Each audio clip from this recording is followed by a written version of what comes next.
बिस्मिल्लाहिर्रहमानिर्रहीम। अस्सलाम वालेकुम। आज का हमारा लेक्चर जो है वो रिंग थ्योरी के ऊपर है, रिंग्स एंड वेक्टर्स। जो हमारा एक सिलसिला था 6 सेमेस्टर से रिलेटेड, हम रिंग्स एंड वेक्टर्स पढ़ रहे थे। उसमें रिंग्स के बाद वेक्टर स्पेसेस का टॉपिक शुरू हुआ है और वेक्टर स्पेसेस में ये थ्योरम आपके सामने लिखा हुआ है कि any two basis of a finite dimensional vector space has the same number of elements. इसमें हमने प्रूफ कर देंगे, जैसे कि मैंने आपको बेसिस की डेफिनेशन बताई, और बेसिस की डेफिनेशन में हमने देखा कि बेसिस किस सेट को कहते हैं। कि एक वेक्टर स्पेस के अंदर अगर हम एक फाइनाइट सेट लें और वो फाइनाइट सेट जो है वो उस वेक्टर स्पेस को एक तो स्पैन करे, और तो वो तो फाइनाइट डायमेंशनल वेक्टर स्पेस बन जाता है। इसके अलावा वो सेट जो कि लीनियरली इंडिपेंडेंट भी होता है और साथ ही साथ उस वेक्टर स्पेस को स्पैन भी करता है। ये दो क्वालिटीज़ अगर किसी सेट में तो वो बेसिस बनता है। तो बेसिस जो है आपके पास एक से ज़्यादा भी होती है, एक से ज़्यादा सेट्स बेसिस बन सकते हैं। अब वो जितने भी सेट्स होंगे, फॉर एग्जांपल आपके पास जो आप उठाती हैं, जैसे आप इसके प्रूफ में आप देख रहे हैं कि ये वेक्टर स्पेस है, और वेक्टर स्पेस में से मैंने दो सेट्स उठाए, एक सेट एस उठाया और एक सेट टी उठाया। ये दोनों जो हैं वो V के सबसेट्स हैं। ये दोनों जो हैं ये V के अंदर से V के सबसेट्स हैं, और ये वो दो कंडीशन सेटिस्फाई करते हैं बेसिस की, जो कि ये लीनियरली खुद इंडिपेंडेंट भी हैं और साथ ही साथ ये वेक्टर स्पेस को स्पैन भी करते हैं। दैट्स वाई हम इन्हें बेसिस कह सकते हैं। और एक से ज़्यादा एक वक्त में बेसिस भी हो सकती है। एक वेक्टर स्पेस की एक से ज़्यादा बेसिस भी हो सकती हैं, लेकिन डायमेंशन सेम होती है। डायमेंशन का मतलब होता है उस बेसिस के अंदर जो नंबर ऑफ़ वेक्टर्स होते हैं वो कितने हैं। अब जैसे मैंने दो मुख्तलिफ बेसिस बना लिए हैं वेक्टर स्पेस V की, एक S सेट को बेसिस कहा और एक T सेट को फॉर एग्जांपल अगर मैं बेसिस कहती हूँ, तो इन दोनों के अंदर एलिमेंट्स जो हैं वो सेम तादाद में होंगे। बेसिस सेट्स डिफरेंट हो सकते हैं, लेकिन उनका जो ऑर्डर होता है, जो सेट का ऑर्डर होगा वो सेम होना ज़रूरी है।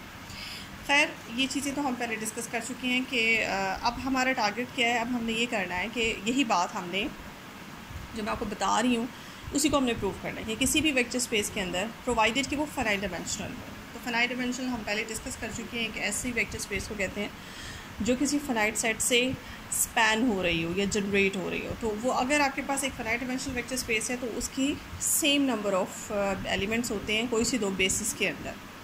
ठीक है, हमने ये शो करना है कि उसकी दो बेसिस अगर आप लेते हैं या दो से ज़्यादा बेसिस हैं तो उनके नंबर ऑफ़ एलिमेंट्स उनके सेम होंगे, जो कि बाद में जाके उसकी डायमेंशन बनते हैं। Number of elements in the basis is called the dimension of the vector space. अब यहाँ पे हमने स्टार्ट कैसे किया है, हमने ये किया कि S और T हमने दो सबसेट्स ले लिए और हमने कहा कि ये दो बेसिस हैं। अब आप इस पर गौर कर रहे हैं कि आपने इसमें एलिमेंट्स की तादाद n रखी है और इसमें एलिमेंट्स की तादाद m रखी है। एलिमेंट्स भी डिफरेंट है और तादाद भी डिफरेंट है। आगे जाके मतलब हम इस पर वर्किंग करेंगे और वर्किंग करने के बाद हमें पता चलेगा कि ये जो बज़ाहिर मुख्तलिफ तादाद नज़र आ रही है ये मुख्तलिफ नहीं है, ये n और m सेम है। ठीक है, एलिमेंट्स डिफरेंट हो सकते हैं बट उनकी तादाद जो है वो सेम होगी। यही हमने प्रूव करना, हमारा टारगेट ये है। उसके लिए हम थोड़ा सा इन्वर्स तरीका लेके चलेंगे, उसके ऑपोजिट सपोज करेंगे। वही क्लेम, हमारा क्लेम यही है, लेकिन हम उससे ऑपोजिट बात लेके चलेंगे। हम कहेंगे, सपोज़ करें कि इक्वालिटी नहीं है बल्कि इस तरह का सीन है, इन n और m में से कोई एक ग्रेटर है। आप चाहे m ग्रेटर दैन n को ले लें, चाहे n ग्रेटर दैन m को ले लें, एक ही तरीके से चलेगा। दोनों तरीक़ों से रिज़ल्ट आपका कॉन्ट्राडिक्शन ही आएगी। इस प्रोसेस पे चलेंगे और जाके एंड में हमारे पास आनी है कॉन्ट्राडिक्शन, और फिर हम कहेंगे कि ये कॉन्ट्राडिक्शन इस वजह से है बिकॉज हमने ये सपोज़ किया था कि S के नंबर ऑफ़ एलिमेंट्स और T के नंबर ऑफ़ एलिमेंट्स बराबर नहीं है, इनमें से कोई एक दूसरे से ज़्यादा है। अगर आप m ग्रेटर दैन n को करेंगे तो भी कॉन्ट्राडिक्शन आएगी, और इसी तरीके से आपने उसको भी लेके चलना। तो हम दोनों बातों में से एक बात लेके चलेंगे और कहेंगे कि इसी तरह से अगर हम m ग्रेटर दैन n को लेके चलें तो भी कॉन्ट्राडिक्शन आती है। बोथ केसेस पे कॉन्ट्राडिक्शन है। सो इसका मतलब है ये दोनों केसेस के m भी n से ग्रेटर नहीं है और n भी m से ग्रेटर नहीं है। तो एक ही ऑप्शन पीछे बच जाता है, और वो ऑप्शन क्या है कि m और n आपस में बराबर हैं। तो फिर इस तरह से हम इसे कॉन्ट्राडिक्शन से प्रूव करेंगे। अच्छा जी, अब चूँकि आपने स्टार्ट तो कर लिया ऑपोजिट बात कि n जो है वो ग्रेटर दैन है m से, उसके बाद आपने क्या किया, चूँकि ये बात याद रखिएगा ये दोनों जो हैं ये बेसिस हैं। अब अगर ये बेसिस हैं तो बेसिस की डेफिनेशन के अकॉर्डिंग ये दोनों सेट्स जो हैं वेक्टर स्पेस को स्पैन कर रहे हैं। वेक्टर स्पेस को स्पैन करने का हमेशा मतलब ये होता है कि वेक्टर स्पेस का हर एलिमेंट, दूसरे लफ्ज़ों में से ऐसे बोला जाता है कि वेक्टर स्पेस का हर एलिमेंट इन दोनों के एलिमेंट्स के लीनियर कॉम्बिनेशन में लिखा जा सकता है। अगर हम एट अ टाइम एस को कंसिडर कर रहे हैं कि ये बेसिस है, तो फिर वी का हर एलिमेंट, वेक्टर स्पेस का हर एलिमेंट एस के एलिमेंट्स के लीनियर कॉम्बिनेशन में लिखा जा सकता है, एंड दैट इज़ यूनिक, यानी कि यूनिकली लिखा जा सकता है। और इसी तरह से अगर आप टी को कंसिडर कर रहे हैं तो टी के एलिमेंट्स के लीनियर कॉम्बिनेशन में भी लिखा जा सकता है। आपने क्या किया, वही काम किया, आपने एक आर्बिट्ररी एलिमेंट सेलेक्ट किया वेक्टर स्पेस में से और टी को एट अ टाइम इस वक्त टी को बेसिस कंसिडर किया। बेसिस तो दोनों है, लेकिन अगर हम टी को बेसिस कंसिडर करें तो फिर ये element according to the rule T के एलिमेंट्स के लीनियर कॉम्बिनेशन में लिखा जा सकता है। अब लीनियर कॉम्बिनेशन में मैंने कैसे लिखा, ये आपने कुछ स्केलर्स सेलेक्ट किए हैं फील्ड में से, और ये स्केलर्स जो हैं वैसे तो आप कुछ भी सिलेक्ट कर सकते हैं, लेकिन इस वक्त क्योंकि मैंने एक ख़ास मेथड से चलना है, उसमें जो स्केलर्स मैंने सेलेक्ट किए हैं उनके कुछ ख़ास किस्म के सबस्क्रिप्ट्स हैं, क्योंकि मुझे एक तरतीब जो आगे लानी है उसके लिए मैंने जानबूझ के ऐसे स्केलर्स सेलेक्ट किए हैं। आपको आगे जाके पता चल जाएगा ये मैंने क्यों किया। इस इक्वेशन को आप जहन में रखें, ये आपने इस तरह से सिलेक्ट किया। अब ये जो सबस्क्रिप्ट है इन सारे एज़ के, ये एज़ आर डिफरेंट, ये स्केलर्स हैं, इनके सबस्क्रिप्ट पे आप गौर करें। इनके सबस्क्रिप्ट का जो आपको फर्स्ट पोजीशन पे नंबर नज़र आ रहा है A1, इसी तरह से A2, इसी तरह से AM, तो फर्स्ट पोजीशन में जो सबस्क्रिप्ट में बेसिकली मैं इससे ना मैट्रिक्स बनाना चाह रही हूँ। तो मैट्रिक्स की जो एंट्रीज़ होती हैं उसके दो सबस्क्रिप्ट होते हैं। वो एंट्रीज़ जो फर्स्ट वाला सबस्क्रिप्ट होता है वो उसकी रो एंट्री को रिप्रेजेंट कर रहा है और सेकंड वाला उसकी कॉलम एंट्री को रिप्रेजेंट कर रहा होता है। आगे जाके मुझे मैट्रिक्स बनाना है इनसे, तो इसलिए मैंने इनके जो सबस्क्रिप्ट हैं इस तरह के रखे हैं। जो फर्स्ट वाला रो पोजीशन को शो कर रहा है वो मैच कर रहा है आपके W के सबस्क्रिप्ट से। तो W आपके M है, तो ये आपकी वेरिएशन है 1 से M तक, और सेकंड वाला जो है वो फिक्स 1 है। A के सबस्क्रिप्ट में सेकंड वाला नंबर फिक्स 1 है, यानी कि ये सारे एलिमेंट जो हैं फर्स्ट कॉलम के हैं, और ये मैच कर रहा है V1 से। ये बात याद रखिएगा। इसमें ख़ास किस्म की सिलेक्शन है। ये जितने भी एज़ हैं उनका फर्स्ट एलिमेंट वेरिएशन कर रहा है वैसे ही जैसे W का सबस्क्रिप्ट वेरिएशन कर रहा है, लेकिन जो सेकंड एलिमेंट है वो फिक्स 1 है और वो मैच कर रहा है इस V के सबस्क्रिप्ट के साथ जो कि 1 है। अब आपने ये जो एलिमेंट सेलेक्ट किया था वेक्टर स्पेस में से, अब आप गौर कर लें, ये एलिमेंट बेसिकली ये वाला था, बेसिस एलिमेंट था। देखिए, आप जब ये कहते हैं कि वेक्टर स्पेस का कोई भी एलिमेंट इन टी के एलिमेंट के लीनियर कॉम्बिनेशन में लिखा जा सकता है, तो फिर V1, V2 और Vn तक ये भी तो वेक्टर स्पेस के एलिमेंट्स हैं। हमने क्या किया, हमने इन्हीं एक बेसिस के एलिमेंट्स को दूसरी बेसिस के एलिमेंट्स के लीनियर कॉम्बिनेशन में लिख दिया। ठीक है, ये काम किया। उसके बाद इसी तरह से इसी पैटर्न पे चलते हुए अगर आप दूसरा एलिमेंट सेलेक्ट करते हैं वेक्टर स्पेस में से V2, तो V2 को भी ऐसे लीनियर कॉम्बिनेशन में लिखें, लेकिन एक ख़ास तरतीब से। वैसे तो हम आम तौर पे कोई भी लीनियर कॉम्बिनेशन बना लेते हैं, हमें कोई ऐसी वो नहीं होती, रिस्ट्रिक्शन या बाउंडिंग नहीं होती कि हम इस तरह के ही सबस्क्रिप्ट वाले बनाएं, लेकिन यहाँ पर मुझे आगे जाके मैट्रिक्स फॉर्म करना। तो देख लें आपने इसका सेकंड, जैसे कि मैंने कहा था, एज जितने भी स्केलर सेलेक्ट किए हैं उसका सेकंड सबस्क्रिप्ट जो है वो आपके इस V के सबस्क्रिप्ट से मैच कर रहा है और अप टू Vn तक, और फर्स्ट वाला जो है वैसे वैसे वेरी कर रहा है जैसे W का सबस्क्रिप्ट। ये आपके पास जो इक्वेशंस बनी हैं V1 से लेकर Vn तक, ये इक्वेशंस आपके पास हैं। अब आपने क्या किया, आपने इन इक्वेशंस में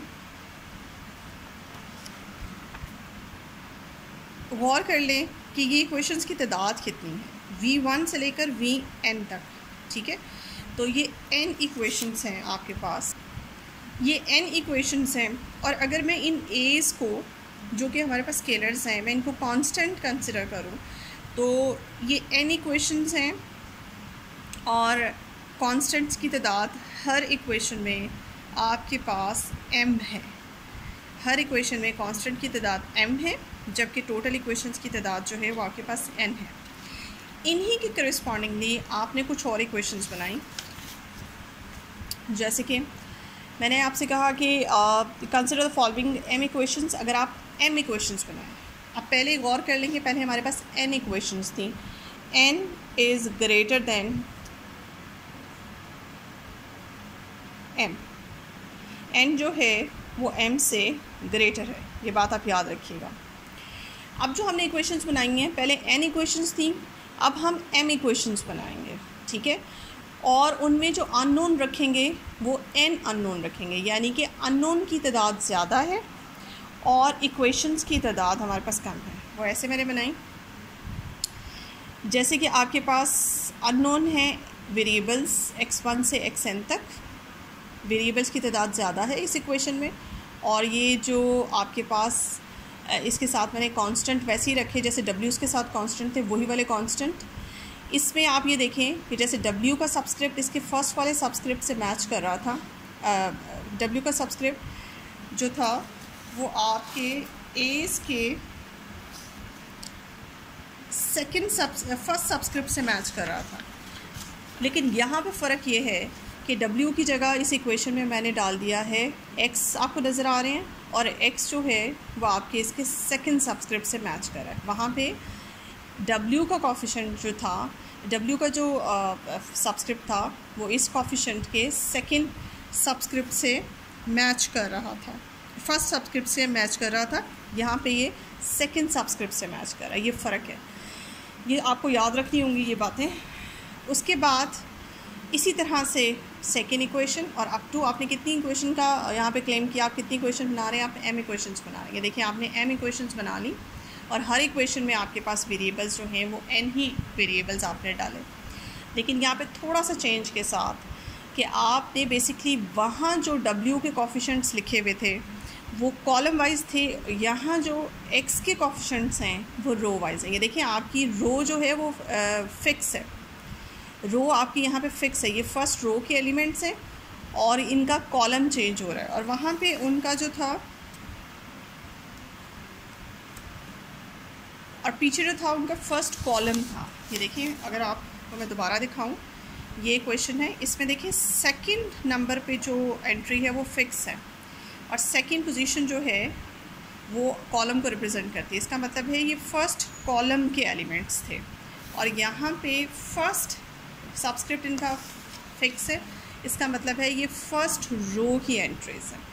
पहले आपने कॉलम वाइज उसके जो आपने स्केलर सेलेक्ट किए वो कॉलम के रिस्पेक्ट से, कि वो फर्स्ट कॉलम के थे और ये फर्स्ट रो के हैं। इनको याद रखने का तरीका ऐसा ही है।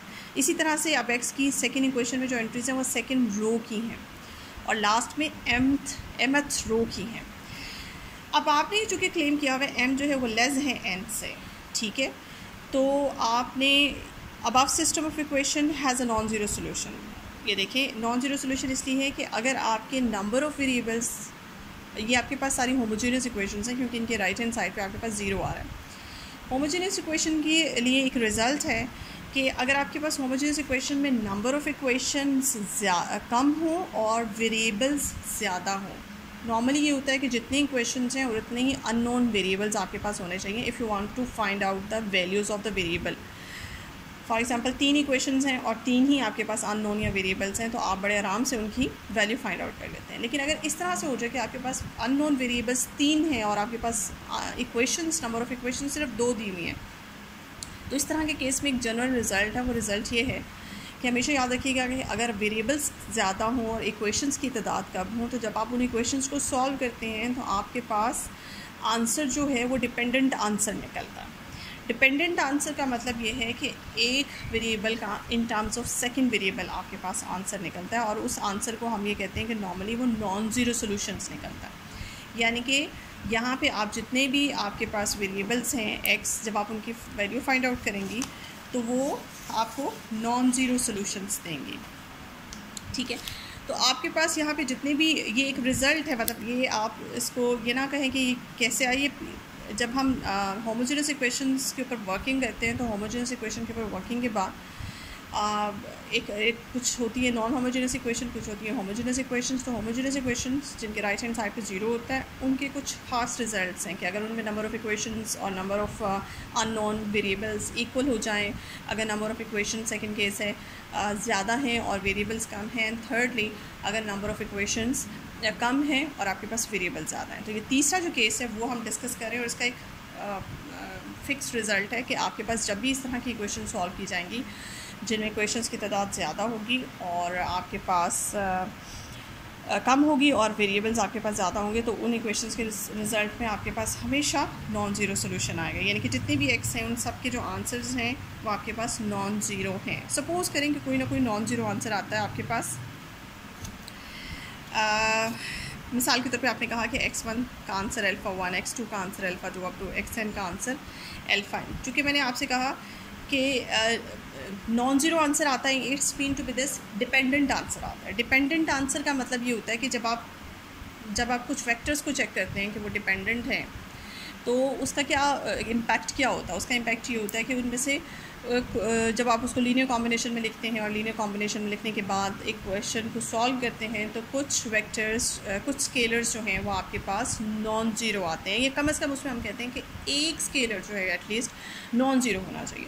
वही इम्पैक्ट यहाँ इस केस में होता है कि आपके पास, जैसे मैं कहती हूँ नॉन ज़ीरो आंसर है, नॉन ज़ीरो आंसर है। नॉन ज़ीरो आंसर का मतलब ये है कि सारे वेरिएबल्स को आप जब आंसर फाइंड आउट करते हैं तो उनमें से कम यानी कि डिपेंडेंट वाला केस होता है, कम से कम एक वेरिएबल ऐसा ज़रूर होगा जो कि नॉन ज़ीरो आंसर आपके पास देगा। ठीक है, इसके बाद आपने क्या किया, इन वैल्यूज़ को उठाया और वापस इन इक्वेशंस में एम इक्वेशंस में पुट कर दिया। इक्वेशंस में पुट करने के बाद अब आपके पास जहाँ जहाँ एक्स थे वहाँ आपको अल्फ़ाज नज़र आ रहे हैं। ये अब आपकी ऊपर वाली ही इक्वेशंस हैं जो कि आपको एक्स के बजाय अल्फ़ा उनमें नज़र आएगा।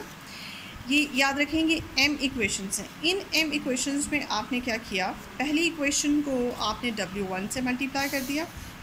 ठीक है, दूसरी इक्वेशन को दोनों तरफ से W2 से, और लास्ट वाली इक्वेशन को दोनों तरफ से WM से मल्टीप्लाई कर दिया। और इन एम इक्वेशंस को मल्टीप्लाई करने के बाद ऐड अप कर लिया, तो आपके पास शेप ऐसी बन जाएगी। पहली इक्वेशन को W1 से मल्टीप्लाई किया, दूसरी इक्वेशन को W2 से, अप टू ये डॉट्स मैंने डाले हुए हैं कुछ, ये डॉट्स डालने के बाद लास्ट इक्वेशन को आपने WM से मल्टीप्लाई किया और इक्वल्स टू 0 कर दिया। उसके बाद आप ये देख रहे हैं कि पहली इक्वेशन से लेकर लास्ट इक्वेशन तक आपको सब में जो फर्स्ट टर्म है आपको नज़र आएगी अल्फ़ा 1। तो आप अल्फ़ा 1 कॉमन निकालें तो पहली टर्म आपके पास बनेगी A11 W1, फिर इसी तरह से लास्ट टर्म बनेगी AM1 WM, और सब में आपके पास यहाँ से लेकर यहाँ तक सब में आपके पास अल्फ़ा 1 कॉमन होगा।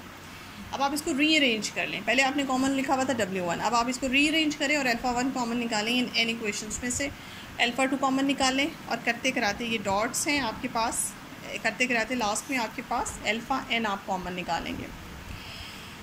अब ये जो चीज़ है आपके पास, व्हाट इज़ दिस, इसके ऊपर गौर करें। व्हाट इज़ दिस जो बिल्कुल स्टार्ट में आपने लर्न की थी, A11 W1 से AM1 WM, अगर आपको याद हो बिल्कुल स्टार्ट में A11 W1 से AM1 WN, इसको हमने V1 लेट किया था। इसकी वैल्यू हम यहाँ पे सब्सटीट्यूट करेंगे, दिस इज़ V1। इसी तरह से आगे आपके पास अल्फ़ा 2 और वो जो भी आपके पास ब्रैकेट में होगा वो V2 है, और लास्ट में अल्फ़ा n और Vn। तो आपके पास इक्वेशन ये बन के आपके पास सामने आ जाएगी। अब ये अल्फ़ाज के बारे में तो हम पहले ही प्रीजम्पशन कर चुके हैं। यहाँ पे जब हम ये बात कहते हैं कि आपके एक्स की वैल्यूज़ अल्फ़ाज की फॉर्म में निकाली थी, यहाँ हम प्रीजम्पशन कर चुके हैं कि ये आपका डिपेंडेंट केस है, यानी कि कुछ अल्फ़ाज इसमें से नॉन ज़ीरो होंगे। अल्फ़ाज की वैल्यूज़ पहले से पता है मुझे कि अल्फ़ाज जो हैं वो नॉन ज़ीरो हैं, कम से कम कोई एक अल्फ़ा इनमें से नॉन ज़ीरो है। अब इस केस में ये देखें, व्हाट इज़ दिस, ये आपके पास V1 से लेकर Vn तक ये जो वेक्टर्स हैं ये आपके एस सेट के वेक्टर्स थे जो आपने स्टार्ट में लेट किया था। ये देखिए, ये एस वेक्टर एस सेट जो है जिसको आपने कहा था कि ये बेसिस है, ये बेसिस के आपके वेक्टर्स पड़े हुए हैं, बेसिस सेट के वेक्टर्स हैं, उनका लीनियर कॉम्बिनेशन बना के आपने रखा हुआ है। और आपको पता है बेसिस वेक्टर्स जो होते हैं वो हमेशा लीनियरली इंडिपेंडेंट होते हैं, यानी कि जब आप उसको इस तरह से लीनियर कॉम्बिनेशन बनाएंगे और उनसे स्केलर्स की वैल्यू निकालेंगे तो स्केलर्स हमेशा आपके पास आएंगे 0। और ये सारे अल्फाज अकॉर्डिंग टू दिस रूल, क्योंकि ये सारे V1 से लेकर Vn तक वेक्टर्स बेसिस वेक्टर्स हैं, तो ये इनके साथ लीनियर कॉम्बिनेशन की वजह से इन अल्फाज का आंसर आएगा 0 फॉर ऑल आई। ये सारे अल्फा 0 है, लेकिन इससे पहले हम एक प्रीजम्पशन कर चुके हैं अल्फाज के बारे में, और वो प्रीजम्पशन ये है कि इनमें से कुछ अल्फ़ा नॉन ज़ीरो है। और यहाँ पे हम आके ये बात कह रहे हैं कि ऑल द अल्फाज आर 0, तो यही बात जो है ये कॉन्ट्रडिक्शन बन जाती है कि हमने पहले अल्फाज के बारे में कुछ एस्टिमेशन लगाया और बाद में हम अब दोबारा से कुछ एस्टिमेशन लगा रहे हैं। ये दोनों बातें एक कॉन्ट्रडिक्ट करती हैं, तो इसका मतलब है ये सारी कॉन्ट्रडिक्शन फिर हम वही रीज़न बनाएंगे ये सारी कॉन्ट्रडिक्शन क्यों आई, क्योंकि हमने सपोज़ किया n is greater than m, तो n is not greater than m। अब दूसरा केस है कि क्या m ग्रेटर है n से, तो वो केस भी बिल्कुल इसी तरह से आपके पास कॉन्ट्राडिक्शन लाएगा, करने की ज़रूरत नहीं है। आप सिमिलरली कह लेंगे, similarly m is not greater than n, और ये दोनों बातें हमारी जो है वो कॉन्ट्राडिक्ट करती हैं, जिसकी वजह से एक ही रिज़ल्ट पर निकलता है that m is equals to n। यानी कि दोनों में से कोई भी, यानी कि दो जो स्टार्ट में आपने बेसिस कंसिडर की थी, दो बेसिस जो कंसिडर की थी, ये दोनों बेसिस में जो नंबर ऑफ़ एलिमेंट्स थे वो बराबर हैं, कोई किसी से ज़्यादा नहीं है। इसका मतलब ये हुआ कि हैंस हमने प्रूव कर लिया कि नंबर ऑफ़ एलिमेंट्स कोई सी दो बेसिस में बराबर होते हैं किसी वेक्टर स्पेस में, यानी कि किसी वेक्टर स्पेस की जो डायमेंशन होती है वो फिक्स ही होती है। बेसिस एक से ज़्यादा वेक्टर सेट्स बन सकते हैं, लेकिन डायमेंशन फिक्स ही रहेगी। होप्स हो कि आपको समझ आ गई होगी। प्लीज़ इसको देखने के बाद, इस वीडियो को देखने के बाद अपने कमेंट्स ज़रूर दीजिएगा कि आपको कितनी समझ आई है, और अपने व्यूज़ कमेंट्स की फॉर्म में दें। Thank you so much. अगर आपने सब्सक्राइब नहीं किया तो मेरे इस चैनल को सब्सक्राइब करें।